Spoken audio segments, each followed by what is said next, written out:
The season hasn't even started and the power balance has already shifted. A lap record just got destroyed. One factory looks terrifyingly ready, another is hiding something, and one of MotoGP's biggest giants is in real trouble.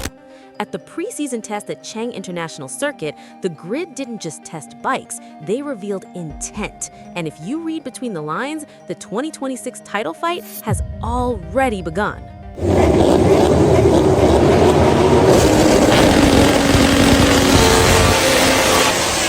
Let's start with the headline nobody can ignore. Marco Bezzecchi just rewrote history for MotoGP. Riding for Aprilia Racing, he smashed the all-time Buriram lap record, 128.668. Not a time attack miracle, not a lucky lap. This was controlled speed. Look at the data. Mid-sector stability, violent braking zones handled clean, rear grip holding through slow exits, and the bike calm even in brutal track heat. That's not testing pace, that's race-winning behavior. And right behind him, rookie sensation Ai Ogura, also on an Aprilia satellite machine, a 1-2 lockout on pure speed. Let's be real, this is the strongest preseason showing Aprilia has ever produced. Word in the paddock is simple. The RSGP 26 isn't just fast, it's complete. But raw lap time never tells the full story. The long-run data is where things get serious. Aprilia's tire degradation curve stayed stable deep into 20-lap simulations. Throttle application remained smooth even under heat stress. Rear grip drop-off, minimal. That means something critical for Buriram's stop-and-go layout. They can attack late in races, and that wins championships. Now, here's where things get interesting, because the benchmark team isn't Aprilia, it's Ducati Lenovo team, and leading their charge, Marc Marquez. Fast, controlled, and consistent. But here's what they're not telling you. He crashed 3 times. Public explanation? Lack of concentration. Nobody in the paddock believes that. Look at the pattern. Aggressive limit probing, extreme entry speed testing, pushing front-end tolerance. That's not loss of focus, that's data extraction. Marquez wasn't chasing headlines, he was mapping the edge of the bike. Classic psychological warfare. Look unstable, hide real pace. And in long runs, his speed barely dropped when tire wear kicked in. That's championship rhythm. And then there's the quiet pressure building inside Ducati itself. Francesco Bagnaia, consistent, methodical. Alex Marquez, sharp-paced despite crashes. Multiple riders inside the top tier. Multiple data directions, multiple pathways. The question isn't whether Ducati is fast, it's which Ducati strategy wins internally. And internal competition is the most dangerous pressure of all. Now let's talk about the team under real stress. Monster Energy Yamaha MotoGP. This wasn't a bad test. This was structural struggle. Fabio Quartararo visibly frustrated. Rear grip instability.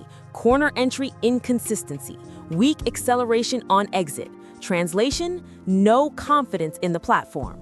Even worse, top speed deficit on straights. An adaptation to the new V4 concept? Still incomplete. Toprak Razgatlioglu couldn't find rhythm either. When elite riders can't trust traction, performance collapses. Let's be blunt, Yamaha isn't refining performance, they're still searching for baseline stability. That is not where you want to be days before round 1. Across the paddock, several mechanical truths became obvious. Rear tire degradation is severe in long Buriram runs. Throttle discipline is now a competitive skill. Extended braking zones are separating the brave from the precise. Aerodynamic stability during direction change, huge advantage.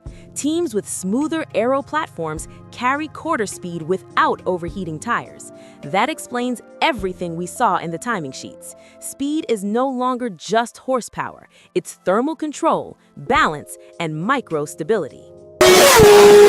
Now listen carefully to this. The most honest quote of the entire test came from Pedro Acosta of Red Bull KTM Factory Racing. He described the pace of Ducati and Aprilia as scary. When professional racers admit fear, that's data, not emotion. KTM isn't slow, they're improving, but they know exactly where they stand, and that clarity makes them dangerous outsiders. Also watch Maverick Vinales. Long-run consistency suggests KTM could punish rivals in race distance scenarios. Meanwhile, quiet progress from Honda HRC. Johan Zarco delivered promising pace early.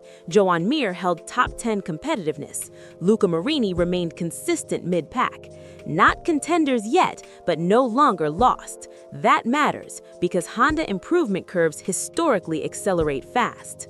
And then there's one more wild card, Jorge Martin. Quiet, analytical, positive feedback. No headlines, no drama. Sometimes the most dangerous rider is the one nobody's watching. So let me ask you, insider to insider, right now, before the first race lights go out, who actually has the edge? Aprilia with pure performance, Ducati with strategic depth, KTM waiting to strike, or a hidden contender we're not seeing yet? Drop your call. Who wins round one? Because here's the uncomfortable truth. Testing never crowns champions, but it does create pressure. Lap records change expectations. Visible weakness destroys confidence. Hidden pace builds fear. And right now, tension across the grid is real. Aprilia proved they can dominate a session. Ducati proved they can manage chaos. KTM proved they're close enough to strike. Honda proved recovery is possible. Yamaha proved the rebuild isn't over. That's the real power map. Not official, not confirmed, but absolutely visible, if you know where to look.